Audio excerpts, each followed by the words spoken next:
గుజరాత్ కేంద్రంగా సైబర్ నేరాలకు పాల్పడుతున్న ఘరానా ముఠా ఆటను తెలంగాణ సైబర్ సెక్యూరిటీ బ్యూరో కట్టించింది. గుజరాత్లోని 10 రోజులు స్పెషల్ ఆపరేషన్ చేపట్టే బ్యాంక్ మేనేజర్ సహా 20 మందిని అరెస్ట్ చేసినట్లు సైబర్ సెక్యూరిటీ బ్యూరో తెలిపింది.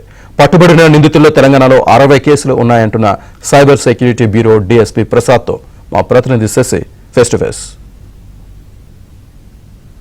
తెలంగాణ సైబర్ సెక్యూరిటీ బ్యూరో గుజరాత్లో సైబర్ నిందితుల కోసం ప్రత్యేకమైనటువంటి స్పెషల్ ఆపరేషన్ నిర్వహించింది. ఈ స్పెషల్ ఆపరేషన్లో భాగంగా 20 మంది సైబర్ నేరస్తులను అదుపులోకి తీసుకున్నారు. అయితే 20 మంది ఇప్పటి వరకు దేశవ్యాప్తంగా ఎన్ని కేసుల్లో నిందితులుగా ఉన్నారు, తెలంగాణలో వీరిపైన ఎన్ని కేసులు ఉన్నాయి, ఎంత మొత్తంలో డబ్బులు కొల్లగొట్టారన్న అంశాల గురించి మనతో మాట్లాడడానికి Telangana cyber security bureau DSP Prasad గారు ఉన్నారు. ఒకసారి ఆయనతో మాట్లాడదాం. సార్ చెప్పండి సార్, ఈ ఆపరేషన్ యొక్క ముఖ్య ఉద్దేశం ఏంటి? ఇప్పటివరకు ఎన్ని ఆపరేషన్లు నిర్వహించారు, ఎంతమందిని అరెస్ట్ చేశారు?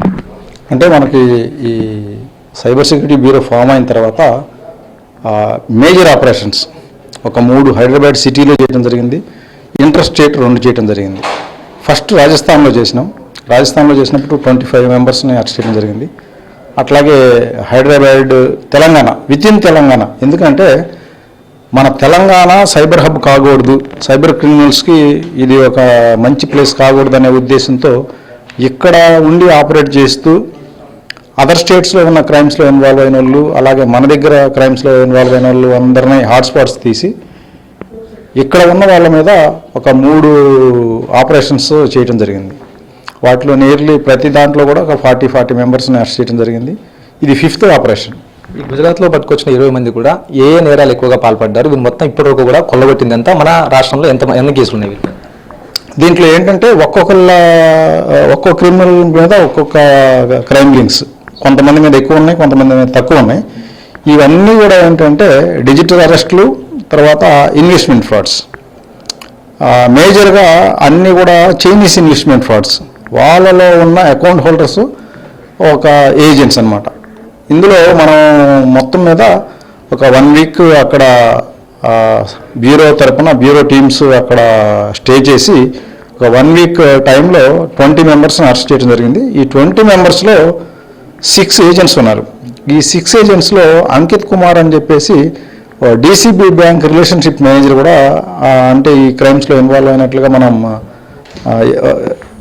ఒక అకౌంట్ హోల్డర్ జతల్ బాయ్ అని చెప్పి ఒక అకౌంట్ హోల్డర్ దొరికినాడు. అతను రాజేష్ అని చెప్పి ఒక అతనికి ఇచ్చినట్లుగా చెప్తే ఆ రాజేష్ని అరెస్ట్ చేస్తే రాజేష్ ఏం చెప్పినాడంటే ఈ బ్యాంక్ ఎంప్లాయీ కూడా కొంత కమిషన్ ఇస్తానంటే ఈ అకౌంట్ ఓపెన్ చేయించినాడు అని చెప్పేసి బ్యాంక్ ఎంప్లాయీ ఇన్వాల్వ్మెంట్ కూడా ఉందని చెప్తే మనం అతన్ని కూడా అరెస్ట్ చేయడం జరిగింది. ఇలా 6 ఏజెంట్స్, 14 అకౌంట్ హోల్డర్స్, ఈ 20 మెంబర్స్ని మేజర్గా ఏంటంటే డిజిటల్ అరెస్ట్లు ప్లస్ ఇన్వెస్ట్మెంట్ ఫ్రాడ్స్. ఫ్రీజింగ్ ఏమైనా చేశారు సార్? ఈ అకౌంట్లో నుంచి ఏమన్నా డబ్బులు ఫ్రీజ్ చేశారు? అంటే దాదాపు మనం అన్ని అకౌంట్లు ఫ్రీజే ఉన్నాయి. కాకపోతే ఏంటంటే మనం ఫ్రీజ్ చేసే నాటికే ఇందులో ఉన్న డబ్బులన్నీ కూడా ట్రాన్స్ఫర్ అయిపోవడం జరిగింది. ఏదో కొద్ది డబ్బులు ఉన్నాయి తప్ప మేజర్ అమౌంట్స్ అన్నీ ట్రాన్స్ఫర్ అయిపోయినాయి. అందువల్ల ఏంటంటే ఎవరైనా సరే ఇలా అకౌంట్స్ ప్రొవైడ్ చేస్తే అకౌంట్ ప్రొవైడ్ చేసిన వాళ్ళ మీద ఎవిడెన్స్ క్లియర్గా ఉంటుంది. తర్వాత ఇది నేను ఎవరికో ఇచ్చాను, వాళ్ళు వాడుకున్నారు అంటే దానికి ప్రూఫ్లు డెవలప్ చేయడం చాలా కష్టం. లేదు నేను విత్డ్రా చేసేసి పలానా ఆయనకి ఇచ్చా అంటే విత్డ్రా చేసినట్లుగా ఎవిడెన్స్ ఉంటుంది, కానీ క్యాష్ తీసుకెళ్ళి నేను ఎవరికో ఇచ్చాను అంటే దానికి ఏం ఎవిడెన్స్ ఉండదు. కాబట్టి ఎవరి అకౌంట్లో డబ్బులు పడుతున్నాయో వాళ్ళు మెయిన్ రెస్పాన్సిబుల్. మనకి ఎవిడెన్స్లు అన్నీ ఉంటాయి, అది ప్రూవ్ అవుతుంది వాళ్ళ అకౌంట్కి డబ్బులు వచ్చిన సంగతి, వాళ్ళు పనిష్మెంట్ తీసుకోవాల్సి వస్తుంది. కాబట్టి ఎవరు కూడా ఈ అకౌంట్స్ వేరే వాళ్ళకి ప్రొవైడ్ చేయడం అనేది చేయకూడదు. ఈ మొత్తానికి పలు విడతల్లో ఇప్పటికే సైబర్ సెక్యూరిటీ బ్యూరో ఆధ్వర్యంలో స్పెషల్ ఆపరేషన్ నిర్వహించారు. ఇది 5వ ఆపరేషన్ అంటూ కూడా ప్రసాద్ గారు చెప్తున్నటువంటి అంశం. ఇప్పటికే వివిధ ఆపరేషన్లో భాగంగా 100 మంది వరకు కూడా సుమారుగా అరెస్ట్ చేశాం. మరోవైపు మ్యూల్ ఖాతాలు ఏజెంట్లకు, తర్వాత సైబర్ నేరస్తులకు ఎవరు ఇవ్వద్దు, ఇస్తే వారు కూడా శిక్షార్హులంటూ కూడా సైబర్ సెక్యూరిటీ బ్యూరో హెచ్చరిస్తోంది.